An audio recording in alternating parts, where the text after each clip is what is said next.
And bootstrap দিয়ে আমাদের প্রজেক্টটারে একটু দেখতে শুনতে সুন্দর করি। প্রথম যে জিনিসটা আমাদেরকে করতে হবে সেটা হচ্ছে বুটস্ট্র্যাপ ইনস্টল করা। বুটস্ট্র্যাপ ইনস্টল করার অনেক ধরনের ওয়ে আছে। আপনারা অনেকভাবেই বুটস্ট্র্যাপকে আপনাদের রিঅ্যাক্ট অ্যাপের ভেতরে ইনক্লুড করতে পারেন, কিন্তু সবচেয়ে ভালো যেটা ওয়ে সেটা হচ্ছে npm ব্যবহার করা। সো আমরা Node.js থেকে বুটস্ট্র্যাপের প্যাকেজগুলোকে ইনস্টল করে নিব, দেন আমরা সেগুলোকে ইম্পোর্ট করে ব্যবহার করতে পারবো। সো আমি এখানে সবার প্রথমে টাইপ করব npm install, তারপরে আমি জাস্ট লিখবো এখানে বুটস্ট্র্যাপ and BOOTSTRAP, অ্যান্ড আমি টি দিতে ভুলে গেছিলাম।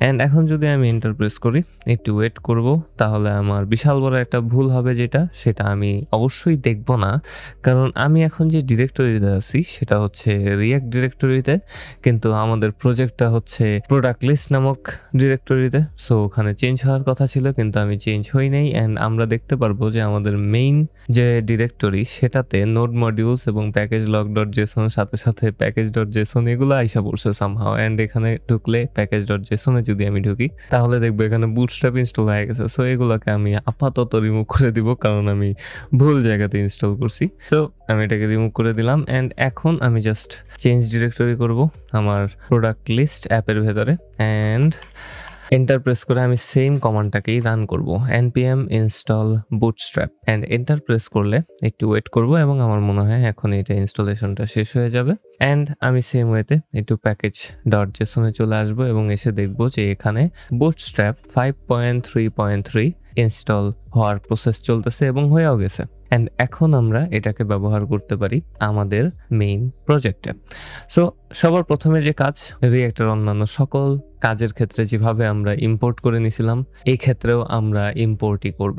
যেহেতু বুটস্ট্র্যাপ নিজে একটা সিএসএস ফ্রেমওয়ার্ক, সেহেতু এটা অ্যাকচুয়ালি একটা বিশাল বড় সিএসএস ফাইল। অ্যান্ড আমরা যেহেতু বুটস্ট্র্যাপের সিএসএসকে ব্যবহার করতেছি, সেহেতু আমরা এই সিএসএসটাকেই ইম্পোর্ট করব।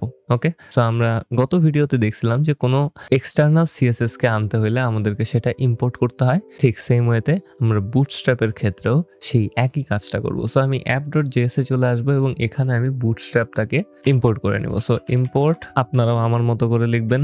সবার প্রথমে লিখবেন বুটস্ট্র্যাপ, তারপরে একটা স্ল্যাশ দিবেন, তারপরে লিখবেন ডিস্ট, তারপরে একটা স্ল্যাশ দিবেন, তারপরে লিখবেন সিএসএস, তারপরে একটা স্ল্যাশ দিবেন, তারপরে লিখবেন bootstrap dot min dot CSS, and একটু ওয়েট করলে আমাদের এরর মেসেজগুলো চলে যাবে এবং দেখবেন, যদি একটু ভালোভাবে খেয়াল করেন, তাহলে আমাদের ফন্ট এবং সাথে সাথে আমাদের কালারিং, যেটা আমাদের টাইটেলের ক্ষেত্রে গত ভিডিওতে আমরা সেট করছিলাম, সেটা চলে গেছে। অ্যান্ড আমরা এখন এখানে আমাদের মন মতো স্টাইলিং করতে পারি। এর মিনিং হচ্ছে যে আমাদের বুটস্ট্র্যাপ এর যে সিএসএস আছে সেটা খুব সুন্দরভাবে ইম্পোর্ট হয়ে গেছে। এখন আমাদের এই প্রজেক্টকে বুটস্ট্র্যাপ দিয়ে স্টাইলিং করার আগে আমাদের কিছু জিনিসপাতি সম্পর্কে শিখে নেওয়া উচিত। আমি এখানে বুটস্ট্র্যাপের মেইন ওয়েবসাইটে চলে আসছি, অফিসিয়াল ওয়েবসাইটে। অ্যান্ড এখানে আপনারা সকল ডকুমেন্টেশন পাওয়া যাবেন। অ্যান্ড স্টাইলিং এর ক্ষেত্রে বুটস্ট্র্যাপ কতটা ইজি হইতে পারে, আপনারা এটা জাস্ট একটা বার যদি রিডিং পড়েন শুরু থেকে, তাহলেই আপনারা বুঝতে পারবেন। বুটস্ট্র্যাপের ক্ষেত্রে আমরা সচরাচর ক্লাস নেম কল করার মাধ্যমে আমাদের ফুল প্রজেক্টকে স্টাইলিং করতে পারি। আমাদের এক্সটার্নাল কোনো সিএসএস লেখার দরকার নাই, কারণ আমরা এই মাত্র সিএসএস ফাইলটাকে ইম্পোর্ট করছি, যেখানে প্রত্যেকটা স্টাইলিং এর জন্য আলাদা আলাদা ক্লাস নেম ডেজিগনেটেড ওয়েতে দেওয়া আছে। অ্যান্ড আমরা আমাদের যে কোনো ট্যাগের ক্ষেত্রে সেই ক্লাস নেমটাকে ব্যবহার করতে পারি এবং আমরা সেটাকে স্টাইল করতে পারি ওই ক্লাস নেমের বুটস্ট্র্যাপ স্টাইলিং অনুযায়ী। অ্যান্ড হ্যাঁ, বুটস্ট্র্যাপ খুবই মিনিমালিস্টিক একটা ফ্রেমওয়ার্ক, সিএসএস ফ্রেমওয়ার্ক, যেটা আমাদেরকে একই সাথে সিএসএসও দেয় এবং জাভাস্ক্রিপ্টও দেয়। অ্যান্ড আপনারা চাইলে ডাইরেক্ট সিএসএস এবং জাভাস্ক্রিপ্টের ফাইলটাকে ডাউনলোড করে নিতে পারেন এখান থেকেই। বুটস্ট্র্যাপের মেইন ওয়েবসাইট থেকেই আপনারা এখানে দেখতে পারতেছেন, আমি ডাউনলোড অপশনের সামনে আছি। এখান থেকে আপনারা ফুল সিএসএস এবং জেএস ফাইলটাকে ডাউনলোড করে নিতে পারেন এবং আপনাদের কাছে সেম ফাইলটা থাকবে যেটা আমি এখানে করছি। সো npm দিয়ে করা এবং ডাউনলোড করে করা সেম জিনিসই হবে, কিন্তু ইম্পোর্টের ক্ষেত্রে আপনারা আপনাদের এই ডাউনলোডেড বুটস্ট্র্যাপ ফোল্ডারটা থেকে ইম্পোর্ট করবেন, আর আমি করছি npm থেকে। সো npm এর ক্ষেত্রে এইটা একটু বিশাল বড় হয়। সো আমি রেকমেন্ড করব আপনারা খুব ভালোভাবে এই ডকুমেন্টেশনটাতে আসেন, একটু দেখেন যে কি কি জিনিসপাতি করা যায়। অ্যান্ড আমার মনে হয় আপনারা যদি একটু নিজেরা দেখেন তাহলে আপনারা এই বুটস্ট্র্যাপটাকে খুব ভালোভাবে নিজের মন মতো স্টাইলিং এর জন্য ব্যবহার করতে পারবেন। বুটস্ট্র্যাপ শিখতে অত সময় লাগে না, অ্যাকচুয়ালি আমার একদিন সময় লাগছিল বুটস্ট্র্যাপ শিখতে। জাস্ট আপনার একটু স্টাইলিং নলেজটা থাকতে হবে, আর কিছু না। অ্যান্ড এরই মাধ্যমে আমি আপনাদেরকে বুটস্ট্র্যাপ দেখানোটা স্টপ করতে পারি। অ্যান্ড যেহেতু বুটস্ট্র্যাপ একটা ফ্রেমওয়ার্ক, যেমনটা আমি বলছিলাম একটু আগে, যে এটার সাথে একটা জেএস ফাইল আমাদেরকে দেওয়া হয়, জাভাস্ক্রিপ্ট ফাইল, যেটা কিছু কাস্টম জাভাস্ক্রিপ্ট নিজের জন্য রেখে দেয়, যেটা বুটস্ট্র্যাপের সিএসএস এর সাথে খুব ভালোভাবে কাজ করতে পারে। সেহেতু আমরা সেই জাভাস্ক্রিপ্ট ফাইলটাকেও ইম্পোর্ট করে নিব। সো ইম্পোর্ট করব সেম ওয়েতে, কোটেশন দিয়ে লিখবো এখানে বুটস্ট্র্যাপ স্ল্যাশ ডিস্ট। আগের বার আমরা লিখছিলাম ডিস্টের পর সিএসএস, কিন্তু এখন আমরা লিখবো জেএস স্ল্যাশ দিয়ে আমরা দিব এখানে বুটস্ট্র্যাপ অ্যাগেন ডট, তারপরে লিখবো এখানে বান্ডেল। বান্ডেল দেওয়ার পিছনে কারণ হচ্ছে যে জেএস এর বিভিন্ন ফ্রেমওয়ার্ক এখানে ব্যবহৃত হয়েছে, সো সবগুলাকে একসাথে কম্প্রেসড অবস্থাতে করার জন্য এটাকে বান্ডেল বলা হয়। So bootstrap dot bundle dot min dot and জেএসটাকে আমরা এখানে দিয়ে দিব। একটু ওয়েট করলে দেখবো আমাদের এরোটা চলে যাওয়ার কথা, এরোটা যায় নাই। তার মানে এখানে আমার মিনটা দেওয়ার দরকার ছিল শুধুমাত্র। অ্যান্ড আরে তাও হইতেছে না কেন, আজীব ব্যাপার। ফেল টু কম্পাইল, এখন কেমনে কি করি? ভিডিও করার মাঝখানে যা যদি নতুন এরর খাইতে হয় কেমনটা লাগে। বয়স একটু আইতেছি, কারণ ভাই ঠিক করতে পারছি। কাহিনীটা কি হয়েছে এখন আপনার করে বুঝাই। আমরা যখন বুটস্ট্র্যাপ ইনস্টল করছিলাম সবার উপরে, একেবারে যদি উপরে চলে যায়, এখানে কই গেল, এত উপরে কেমনে গেল? ইনস্টলেশনের সময় আমাদেরকে একটা ওয়ার্নিং দেওয়া হয়েছিল যে 135টা ভালনারেবিলিটিস, এবং এটা আমাদেরকে একটু দেখা উচিত ছিল, কিন্তু আমরা সেটা দেখি নাই। যেহেতু ক্রিয়েট রিঅ্যাক্ট অ্যাপ থেকে এরকম ভালনারেবিলিটিস অনেক অনেক বেশি দেখায়, সেহেতু আমি এটাকে একটু ইগনোর করতে বলছিলাম। কিন্তু 135টা ভালনারেবিলিটি আসলে মেলা ভালনারেবিলিটি, সো এগুলোকে ফিক্স করা উচিত। সো এই কারণে নিচে আমাদেরকে কিছু কমান্ডও দেওয়া থাকে, যেগুলো হচ্ছে npm audit fix অথবা npm audit fix তারপরে ড্যাশ ড্যাশ ফোর্স।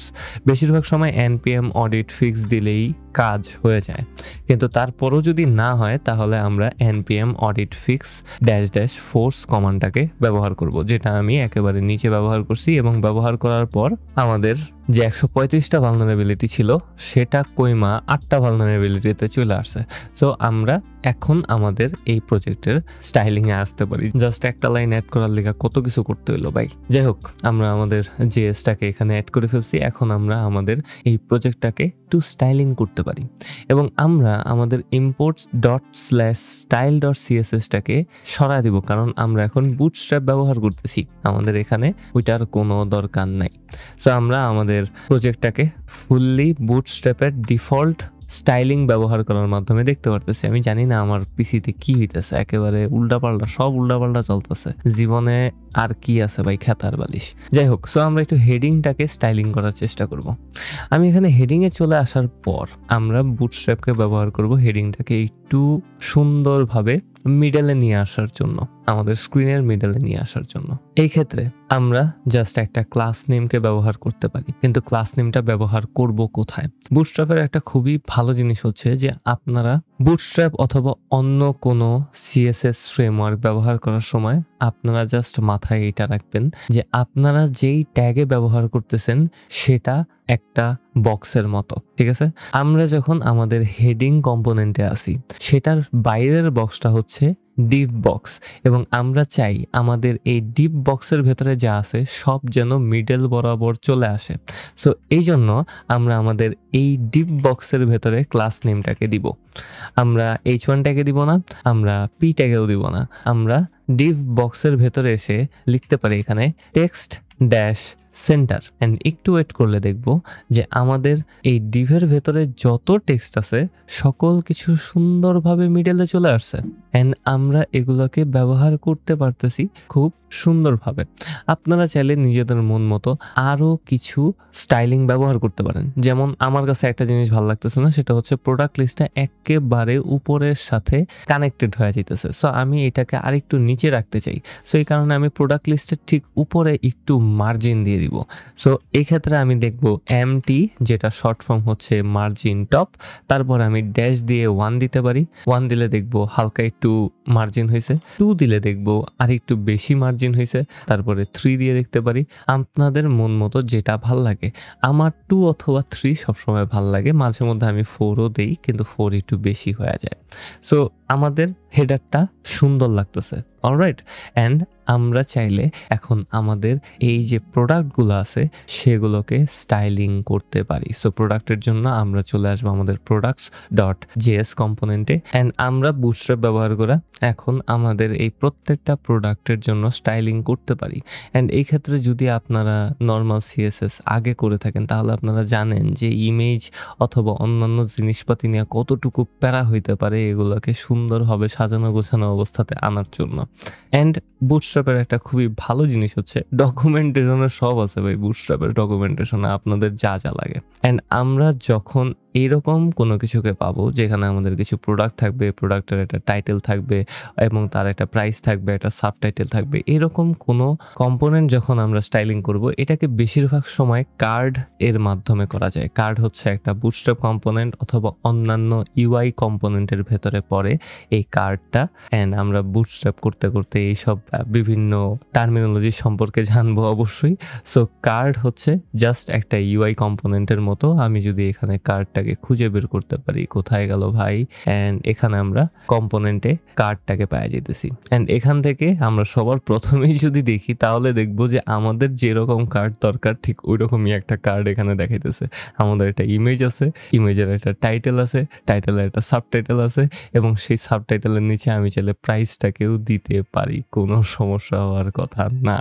সো এখানে আমরা একটা বাটন দেখতে পারতেছি, কিন্তু আমাদের তো এই বাটনের দরকার নাই। আমরা চাইলে এখানে বাটন দিতে পারি ডিসক্রিপশন শো করার জন্য। আমি আপনাদেরকে বলবো যে আপনারা যেন চেষ্টা করেন এখানে একটা বাটন অ্যাড করে যেন অ্যালার্ট আকারে ডিসক্রিপশনটা দেখায়, বাট আমরা এটা করতে পারি এখান থেকে। সো আমি এই কার্ডের জন্য যে HTML-টা আছে সেটাকে ভাই কপি করুম, এছাড়া আর কিছু না, অলরাইট। অ্যান্ড বেশিরভাগ সময় আমরা স্টাইলিংয়ের ক্ষেত্রে কপি করবো। ভাই I am not a stylist, okay, আমি নিজেই পারি না স্টাইলিং করতে, বাট আমি খুব সম্ভবত বুঝাইতে পারবো যে কিভাবে কি করা যায়। সো অ্যাকচুয়ালি আমি ফার্স্ট যে কাজটা করব সেটা হবে যে আমাদের এই প্রোডাক্টস কম্পোনেন্টের ডিভের জন্য ক্লাস নেম সেট করে দেওয়া কার্ড নামে। সো আমি কার্ড নামে সেট করলাম, অ্যান্ড আমরা জানি না যে এখানে কি হয়েছে। অ্যান্ড দেখতে পারবো যে সামহাও আমাদের এই প্রোডাক্টের উপরে খুব সুন্দরভাবে একটা স্টাইলিং অ্যাড হয়ে গেছে। অ্যান্ড আমি যদি এখান থেকে কার্ডটাকে মুছা দিই অ্যান্ড একটু ওয়েট করি তাহলেও দেখবো যে এই স্টাইলিংটা চলে গেছে, যেখানে আমাদের প্রত্যেকটা ইমেজ আলাদা আলাদা সাইজের। কিন্তু এবার যদি আমি এখানে কার্ডটাকে অ্যাড করি, অথবা সিটা ছোট হাতের হবে এখানে, অ্যান্ড একটু ওয়েট করি তাহলে দেখবো যে প্রত্যেকটা ইমেজ সেম সাইজের হয়ে গেছে অলরেডি। অ্যান্ড এই সকল কিছু আগে থেকে বুটস্ট্র্যাপে করা থাকে। সো আমি শুধুমাত্র এই কার্ড ক্লাস নেমটা অ্যাড করার মাধ্যমে আমাদের প্রত্যেকটা প্রোডাক্টের পরে একটা সুন্দর স্টাইলিংকে অ্যাপ্লাই করতে পারলাম। তারপর এখানে আরও কিছু জিনিসপাতি দেওয়া হয়েছে যে ইমেজের ক্ষেত্রে আমরা কোন ধরনের ক্লাস ব্যবহার করব। ইমেজের ক্ষেত্রে আমরা ব্যবহার করব card dash image dash top. So আমি আমার ইমেজে চলে আসব। ইমেজটা কোথায়? এখানে সোর্সের ভেতরে ইমেজটা দেওয়া আছে, অ্যান্ড আমি এখানে ক্লাস নেম অ্যাপ্লাই করব card dash image dash top. And আমি এখানে বানানে ভুল করছি। সো ইমেজ ড্যাশ টপটাকে দিয়ে দেওয়ার পর একটু ওয়েট করলে কোনো কিছুই হবে না আমার মনে হয়, কারণ বাই ডিফল্ট ইমেজটা টপেই ছিল। অ্যান্ড দেন আমরা এক্সট্রা যে সকল স্টাইলিংগুলো আছে সেগুলোকে এখানে অ্যাড করা শুরু করতে পারি। যেমন কার্ডের যে সকল টাইটেল, তারপরে কার্ডের যে টেক্সট, সেগুলোর জন্য আমাদের এক্সট্রা আরেকটা ডিভ ট্যাগ লাগবে যেটার ক্লাস হবে কার্ড বডি। তো আমি এখানে ইমেজের ঠিক নিচে একটা ডিভ ট্যাগকে দেওয়ার চেষ্টা করব, যেটার নাম আমি দিয়ে দিতে পারি অন্য কিছু, এবং এই ডিভ ট্যাগের ভেতরে আমরা H3 H4 এবং আমাদের চিলড্রেন প্রপটাকে ঢুকায় দিব। সো কাট করে ডিভের ভেতরে ঢুকায় দিলাম। আমাদের মেইন পেজের কোনো কিছুই চেঞ্জেস হবে না। অ্যান্ড এখন আমি যখন এই ডিভের ভেতরে একটা ক্লাস নেমকে সেট করব যেটা হবে কার্ড বডি নামে। সো কার্ড ড্যাশ বডিটাকে এখানে দিয়ে দিলাম, অ্যান্ড একটু ওয়েট করলে দেখবো যে আমাদের এখানে কিছু প্যাডিং অ্যাড হয়ে গেছে এবং সাথে সাথে কিছু মার্জিনও এখানে অ্যাড হয়ে গেছে, যেটাকে আমরা লোড হইতে একটু সময় পরে দেখতে পারছি। অ্যান্ড আমরা এরপর এখানে জাস্ট টাইটেলটাকে অ্যাড করতে পারি এবং টেক্সটটাকে অ্যাড করতে পারি। আসেন দেখি আরো কত কিছু আমরা করতে পারি এখানে। আমরা যদি এখানে দেখি কার্ড টাইটেলের জন্য H3 ট্যাগ আমরা ব্যবহার করছিলাম, কিন্তু এখানে ইউজ করছে H5 ট্যাগ। সো আমি এখানে H5 ট্যাগই ব্যবহার করব এবং H5 ট্যাগ ব্যবহার করার পর এটার একটা ক্লাস নেম দিছে যেটা হচ্ছে কার্ড টাইটেল নামে, এবং আমি আপনাদেরকে সরাসরি দেখাইতে চাই যে এই সকল ক্লাস নেম অ্যাপ্লাই করলে কি হয়। এন্ড আমি এখানে ক্লাস নেমের বদলে কি করছি, ক্লাস নেমের ভেতরে আমরা লিখব কার্ড ড্যাশ টাইটেল এবং একটু ওয়েট করলে দেখি যে টাইটেলটা আসলে কেমন দেখায়, কোনো চেঞ্জেস কি হয়েছে এখানে। এটা তো বুঝতে পারতেছি না কোনো চেঞ্জেস হয়েছে কিনা, বাট আমি দেখতে পারতেছি না কোনো চেঞ্জেস। আমি কি বানানে ভুল করছি কোনো? কার্ড টাইটেল মনে তো হইতেছে না কোনো বানান ভুল করছি, কিন্তু এখানে কোনো চেঞ্জেস দেখাইতেছে না। সো আমার মনে হয় ওইটাই ঠিকঠাক ছিল। আমি একটু প্রিটিয়ার করে নিই, একটু চেক করব সবকিছু ঠিকঠাক আছে কিনা। হ্যাঁ, সবকিছু ঠিকঠাকই আছে, কিন্তু এখানে কোনো চেঞ্জেস যেহেতু হয়নি আমাদের এখানে, সেটা আমি ধরে নিলাম এইটাই হয়তো বা কার্ড টাইটেল ছোট আকারে। আমি একটু H5 এর বদলে H3 দিয়ে দেওয়ার চেষ্টা করি, কেমন হয়, বড় হয় কিনা একটু দেখি। আমার মনে হয় বড় হবে। হ্যাঁ, সো এখানে আপনাদের যদি সাইজ দরকার পড়ে, বড় সাইজ দরকার পড়ে, সেহেতু আপনারা H3 H4 অথবা H1 দিয়েও নিজেদের মন মতো ট্রাই আউট করতে পারেন। কার্ড টাইটেলের নিজস্ব কিছু স্টাইলিং এখানে দেওয়া আছে, বাট আমি এখানে H5 রাখবো, কারণ কার্ড টাইটেল আমাদের যে প্রোডাক্টের টাইটেল সেটা অত বিশাল বড় হওয়ার কোনো দরকার নেই। সো H5 ট্যাগের মাধ্যমে আমরা কার্ড টাইটেলটাকে সেট করে দিছি। তারপর এখন আমরা আমাদের এই যে চিলড্রেন মানে ডিসক্রিপশনটার জন্য আলাদা একটা স্টাইলিংকে দিতে পারি। সো আমি ডিসক্রিপশনটাকে আমাদের টাইটেলের ঠিক নিচে দিয়ে দিব কাট করে, এবং এটার উপরে আমি একটা ক্লাস নেম অ্যাপ্লাই করতে চাই। সো এটাকে আমি ডিভের ভেতরে দিয়ে দিব অ্যান্ড চিলড্রেনটাকে এখান থেকে কাট করে আমাদের নতুন এই ডিভের ভেতরে দিয়ে দিব, কারণ আমরা যে ক্লাস নেমটাকে অ্যাড করতেছি সেটা অবশ্যই কোনো না কোনো একটা HTML ট্যাগের ভেতরে হইতে হবে। সো এই কারণেই আমি এখানে একটা সিম্পল ডিভ ট্যাগ দিয়ে দিছি। সো এখানে আমি একটা নতুন ক্লাস নেমকে অ্যাড করব। ক্লাস নেম হবে কার্ড সাবটাইটেল নামে, অ্যান্ড কার্ড সাবটাইটেল দিয়ে দেওয়ার পর যদি একটু ওয়েট করি তাহলে দেখব যে আমাদের যে টাইটেল সেটা ঠিক বরাবর নিচে একটু সুন্দরভাবে মার্জিং এবং প্যাডিং সহকারে কার্ডের সাবটাইটেলটা আছে, মানে আমাদের যে ডিসক্রিপশনটা সেটা আছে। অ্যান্ড এখন আমরা আমাদের প্রাইসের জন্য একটা ক্লাস নেমকে সেট করতে পারি। সো আমরা আগেই একটু স্টাইলিং করছিলাম আমাদের অন্য কোনো ভিডিওতে শুরুর দিকে, তখন আমরা প্রাইস নামক একটা ক্লাস নেমকে তৈরি করছিলাম। এটা আমাদের আপাতত কোনো দরকার নেই। আমরা এখানে যে ক্লাস নেমটা ব্যবহার করতে পারি সেটা সিম্পলি একটা টেক্সট অথবা সামথিং লাইক দ্যাট আমরা ব্যবহার করতে পারি টেক্সটের মতো করেই।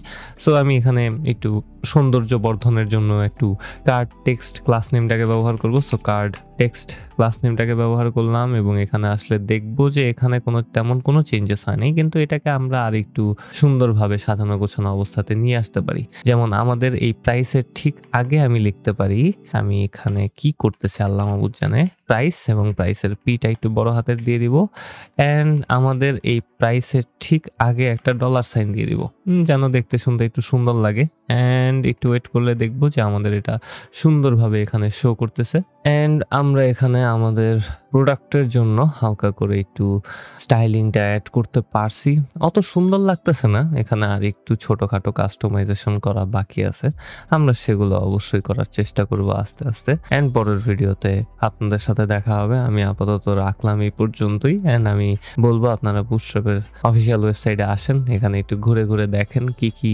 এবিলিটি আপনাদের কাছে আছে ইজিলি করার জন্য, সেগুলো আপনারা নিজেরা একটু এক্সপ্লোর করেন। পরবর্তী ভিডিওতে আমরা আর একটু ভালোভাবে আমাদের এই কার্ডটাকে ডিজাইন করার চেষ্টা করব। একটু তো সৌন্দর্য লাগে, তাই না?